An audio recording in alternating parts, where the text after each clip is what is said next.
Happy Friday, my friends. Happy Friday. I'm here with Ted.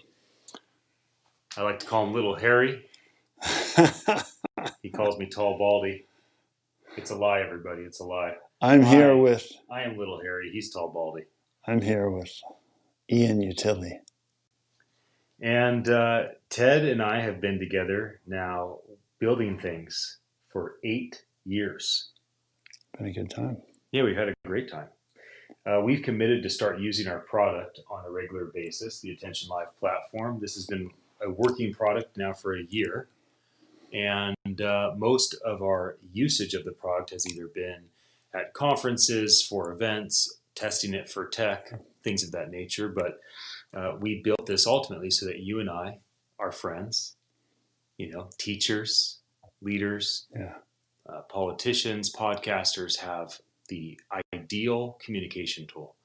So I think it's now to the point where we've worked out so many of the bugs. Things are working seamlessly on the voice devices like Amazon's Lexi device, the social media sites like YouTube, that we want to start doing this on a regular basis. So we're fortunate we're able to be together today, but we'll probably do this digitally, have conversations. I'm streaming to my Ian Utility account.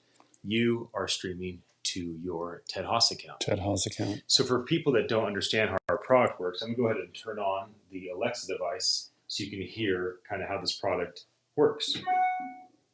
Alexa, open Attention Live. Welcome to Attention Live. Tell me the name of the channel you'd like to stream. Ted Hahs. This digitally, have conversations. I'm streaming to my Ian Utility account. You Alexa, streaming. Stop. Alexa, open Attention Live. Welcome to Attention Live. Tell me the name of the channel you'd like to stream. Ian. Open Attention Live. Welcome to Attention Live. Tell me the name of the channel you'd like to stream. Hear that? Ted Hahs. Alexa, stop. Infinite loop. That's fun.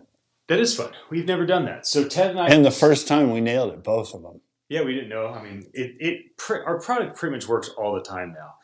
It really was an excellent product by the end of 2019. I remember the pivotal moment for me was last summer of 2019. I got a call from, I'd say, probably the fifth, Digerati level senior developer that I had working on it. And he called me that day in the summer, and he was freaking out. He's a very introverted guy. He's not a type of guy that is over the top, exuberant about anything. Ian, it worked. I got it to work. It's live streaming now on Alexa. You're the only people to do it. Nobody's ever live streamed to Alexa. We did it. And I'm like, you serious? It works right now. He's like, yeah, go live and you can listen to it. And then I go, how'd you do it? I had, a handful of other, the best developers I know work on this, and they couldn't figure out. He's like, I'm not totally sure. It might have been a miracle. And so that was the moment when I went home, and I had probably 5 volunteer roles that I had on my LinkedIn profile. I think I had 5 other companies that I had helped start that I was an advisor or investor or strategist for. And Attention Live was just the thing that was most important, most exciting to me. But it wasn't my everything. And I remember that was the day, just over a year ago, probably 14, 15 months ago. I'm like, okay, that's it. We did it. We manifested my vision of what could be for a communication tool. And then I've spent with you and our CTO and our co-founder Landrew and our core team, we spent the last year plus just perfecting this product, making sure that when we bring it to market, which it is ready now, that when we bring it to market, people are going to have a delighted experience, that it's going to be something that elevates their life and allows them to do what they already do better, right? Teachers teach, podcasters podcast, leaders lead, politicians lie. And they should all be able to do that better. And so that is the point. Oftentimes people look at this product when I explain it, I do a demo and I show it to them and they're like, well, isn't this like Anchor? They send podcasts to like Spotify and I just like, yeah, we do that. But that's like 5% what we do. And they go, oh, well, isn't this like Restream or, live stream? They kind of send like videos to the social media platforms. Like, yeah, like that, but that takes a team and hardware and the ability to use the software, plus it's video. We're doing audio, which demands a lot less from the consumer and a lot less from the creator. But what nobody's ever done is live stream to voice devices. And nobody's ever automated the process for a communicator to monetize and make a living from their income the way that we have. Ted, you have been a public speaker for more of your life than you haven't. I think at this point, more of your life you've spent speaking publicly now. And before that, at the tail end of you were a Guess professional so. I hadn't basketball thought player, about that. right? So you grow up as a child, you become a professional basketball player, and at the tail end of your professional basketball career, you transition into a role where some of what you do was to communicate your thoughts and to teach. Now it is podcasting, but before it was a bit different. For you, maybe we could kind of end here because we don't need to do a long live podcast every time we go live. But for you, what does the Attention Live product, what is it going to do for you as a communicator? And I think, our friend Justin Dillon wrote that book, A Selfish Plan to Change the World. And his premise was if what you're trying to build does not have a selfish element to it, or if the nonprofit you're trying to run does not have a selfish element to it, it is very difficult for a person to maintain a reasonable, ongoing level of passion, enthusiasm, and desire and fire for something if there's nothing in it for them. So selfishly, like what is in it for you? What is in it in terms of having access to this product for you as a communicator? That's a great question. It's interesting because Jesus phrases that love your neighbor as yourself, which is begging the question that you better love yourself, otherwise you're going to suck at loving your neighbor. I think to me, it's, I'm passionate about being able to influence people for the better. And I see this tool being able to do that more effectively. I'm passionate about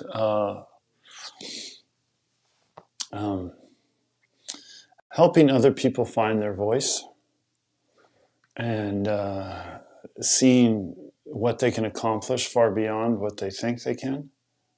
And I've noticed that's universal, whether it's with, a young person who's just starting out and doesn't know what potential, what possibilities are out there, or whether it's someone who's, just starting out, has a small sphere of influence, or even with leaders who are accomplishing incredible things.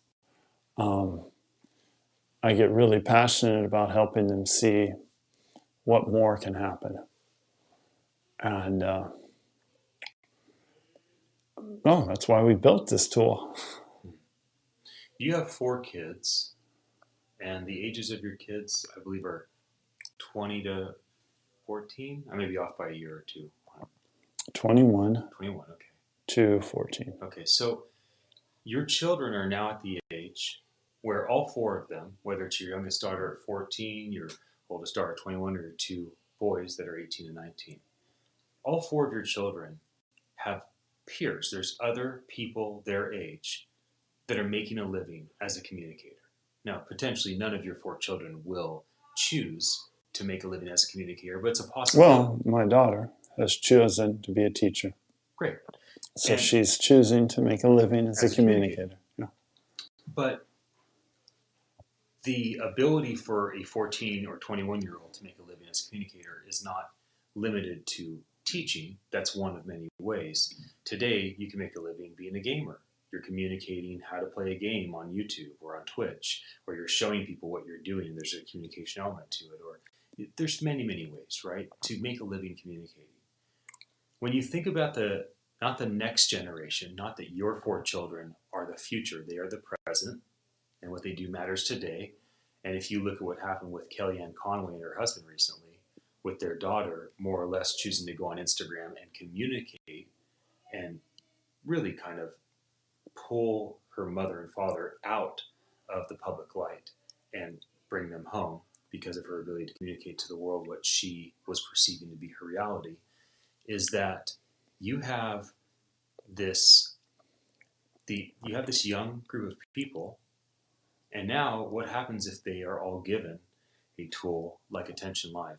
What do you think a tool, the simplicity of just being able to grab any phone, any tablet, any computer, any hardware, any operating system, and be able to go live to every platform at once and be able to know that you have the proof of ownership and monetize it? What could that do for not the future generation, but the current generation that just happens to be young?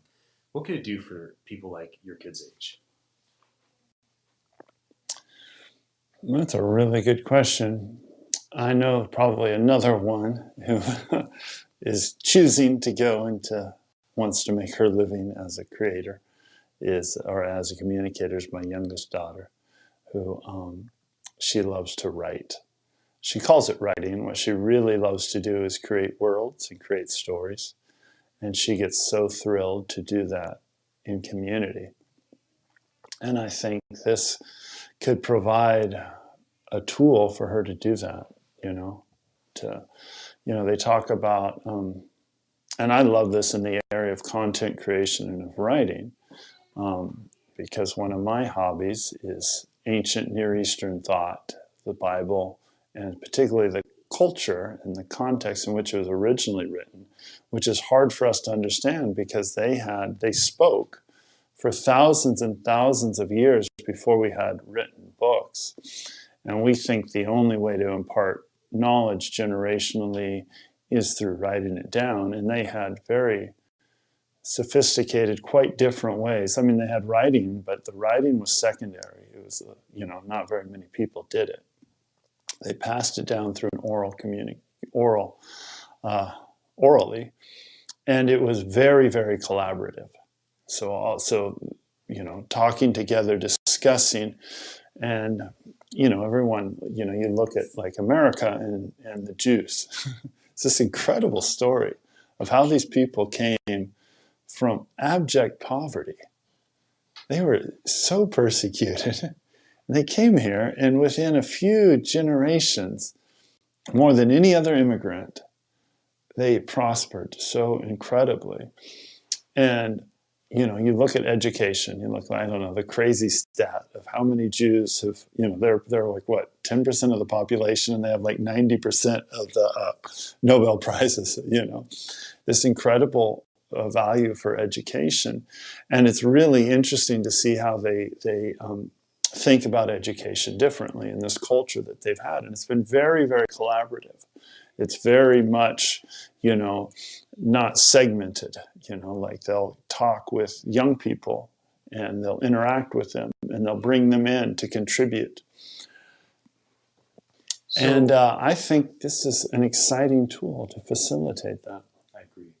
My youngest son, Kenton, has just walked into the room. Hi, son. Come here, come closer. Perfect timing, Kenton. And so Kenton is my 7-year-old. He's almost 8. He's in 2nd grade. How do you like doing school from home with your brother and your daddy? I don't like doing it from home too much, but I like my teacher a lot, and I like all my classmates. That's awesome, honey. And what do you want to do when you grow up? Or what do you want to do, like soon? What do you and brother talk with daddy about all the time that you guys want to become? YouTubers, right? Yeah. And so daddy built a tool so that you guys can communicate easily, huh? Yeah. Yeah, that's what I'm using right now. You see this microphone right here? Yeah. On my shirt? Yeah. That's going to my phone, and that goes through YouTube and also through Alexa. You want to see how it works? Yeah. Okay. When I press this red button, I want you to say, Alexa, open Attention Live, okay? Okay, go ahead. Alexa, open Attention Live. Welcome to Attention Live. Tell me the name of the channel you'd like to stream. Ian. lifetime that you guys want to become? YouTubers. YouTubers, right? Yeah. And so Daddy built the tool so that you guys can communicate easily, huh? Yeah, that's what I'm using right now. You see this microphone right here? Yeah. On my shirt? Yeah. That's going to my phone, and that goes through YouTube and also through Alexa. You want to see how it works? Yeah. Okay. When I press this red button, I want you to say, Alexa, open it. Alexa, stop. You never heard yourself through the Alexa speaker, have you? That was real time. You see that? You're sitting in Daddy's lap and you're talking through Daddy's microphone. It goes through my cell phone to all the Attention Live servers up in the cloud, and then we send your voice to every single person that has an Alexa device. Pretty amazing, huh? Thanks for coming in and joining me. Okay, we're going to end our live podcast, everybody. Ken, do you have any final words for people? I hope you stay safe and have a good time. I hope the same thing for them. Teddy, any final words for all the party people out there? Hope you stay safe in this community and peaceful. Well, my final word, everybody, is happiness is an inside job. Your circumstances have no authority over your attitude. And for all my friends locally that have lost homes, we've had over 500 people lose their home in Santa Cruz. To all my friends like myself that are teaching kids at home and becoming a teacher without them desiring to, or my friends or strangers that have lost their jobs or lost loved ones to the health crisis that's going on around the world, I understand that happiness doesn't always feel like an inside job. Most of the time it feels like our circumstances should determine the amount of peace or joy that we feel. But I believe very strongly that peace and joy is available to everybody in full measure, regardless of all of the difficult circumstances they face. It may not always be true, but it certainly has been true for me.